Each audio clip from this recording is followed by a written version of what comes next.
and play on 2nd and 10. That's his youth right there.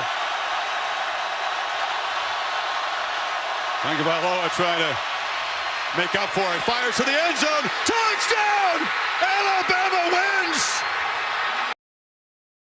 So today I'll be filming a video of predictions for 2 games of week 3 of the 2025 college football season. So starting with Friday night's game at Kansas State at Arizona.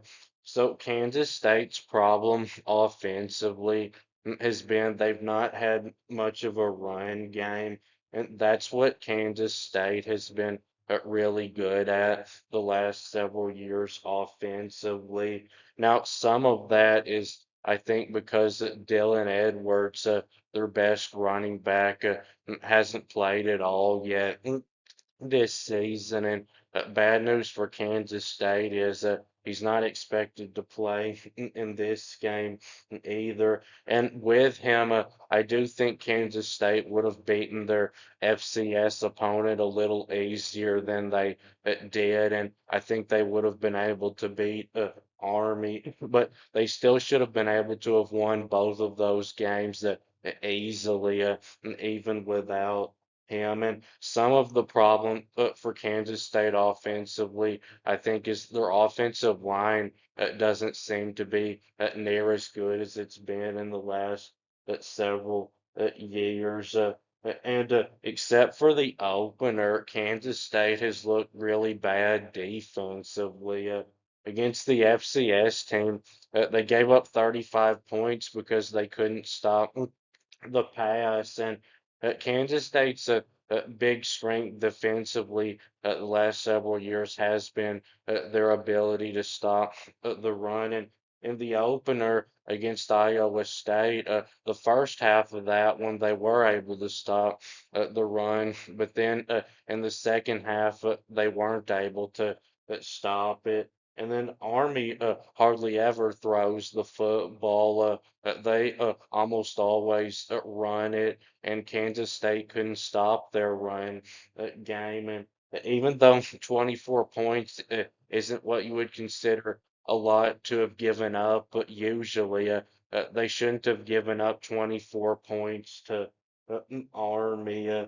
And Arizona's quarterback, Noah Fafita.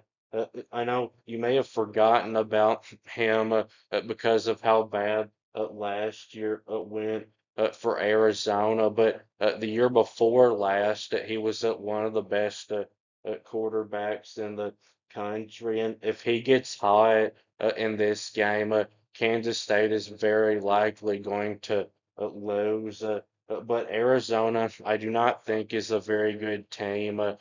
They did beat their 2 little team opponents that they've played easily. But I don't think Arizona is even a bowl team this year. So I am going to go with Kansas State to get this win by a score of 24 to 21. But I do not feel very confident about this pick at all. So now Arkansas at Ole Miss. So if Arkansas hasn't been tested at all yet, they've just played 2 little teams, and they beat them both easily and scored a lot of points in both games, like you would expect them to do. But they were just against Alabama, A&M, and Arkansas State, and they did that last year too. They scored a whole lot of points against the little teams, and even though their offense was much improved last year from how it was the year before, and they did have a lot of success against Ole Miss, overall their offense still wasn't great. And Ole Miss, their offense, I think, is probably better than it was last year because they were able to score 30 points last week against Kentucky, and except for against Arkansas last year, Ole Miss never scored 30 points in an SEC game, and it was because last week they had a run game. They were able to run for 222 yards in the Kentucky game. Kaiwan Lacey seems to have given them what they were missing last year at the running back position. He was great in that game, running 28 times for 138 yards and a touchdown, averaging 4.9 yards per carry. Fifth play of the drive. They've had it for a minute 50. Lacey Hall. Lacey cuts and has a. And Austin Simmons showed that he can be a dual threat quarterback, running 8 times for 44 yards and a touchdown. But Austin Simmons has got to fix the turnover problem because, to be honest, to be a contender in the SEC, your quarterback can't be throwing 2 interceptions a game. And it looks like Trey Wallace has replaced Trey Harris as the new top wide receiver for Ole Miss. In these first 2 games, he's had over 100 yards receiving in each one. But as an Ole Miss fan, I would rather have Arkansas's offensive coordinator. Bobby Petrino at one time was probably the best offensive coordinator, and he's still for sure in the top 10.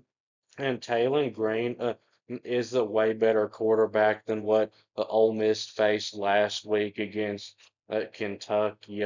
He is one of the SEC's best quarterbacks. Trainer, defensive side, a little better play from the linebackers. Down the pocket clean. That one's caught. And I was pleased that Ole Miss only gave up 1 explosive play in the whole game against Kentucky, but Arkansas has a much more explosive offense than Kentucky does, and their offense, I think, is better than Kentucky's is. And Taylon Green is no doubt going to have at least a few great games this year, and if this is one of them, there's a good chance that Ole Miss will lose this game. And I'm not a fan of Ole Miss's offensive coordinator, Charlie Weiss. Now, he's had some good moments, but he does make a lot of dumb play calls, and I think he does hold the offense back. So against Kentucky last week, they had just gotten the ball, and he thought it would be a good idea to run 3 times in a row. So then it was a quick 3-and-out for Ole Miss. And then last week, Daquan Wright, the tight end at Ole Miss, I think is one of the best in the country. But he was only thrown to once, and he didn't have a catch in the whole game. He needs to be a lot more involved in the pass catching. And then Ole Miss has a lot more wide receiver talent than just Trey Wallace. But last week he barely used them. Caden Lee only got 1 catch, and Dazon Stribling only got 1 catch, and Caleb Odom didn't even have a catch. He needs to use those other wide receivers a lot more this week. And then defensively, Kentucky's front seven, I'm not convinced that it's better than Arkansas's front seven is, but I'm pretty sure Kentucky's secondary is better than Arkansas's is. And Ole Miss still threw for 235 yards on Kentucky. I don't think Arkansas can slow down the Ole Miss passing attack. And with the head coach, I don't think Sam Pittman really knows what he's doing. Lane Kiffin at times does make dumb coaching decisions, but what he's done with the program at Ole Miss has been nothing short of amazing. I would trust him a lot more in this game than I would Pittman. And Ole Miss, his offense, I think is just as explosive as Arkansas is, and I would trust them defensively a little bit more than I would Arkansas. I think they're able to get some sacks in this game, and I think that makes the difference. I've got Ole Miss getting the win at 31-24 over Arkansas. So that will be it with this video. Please subscribe. Thanks for watching, and I'll be back soon.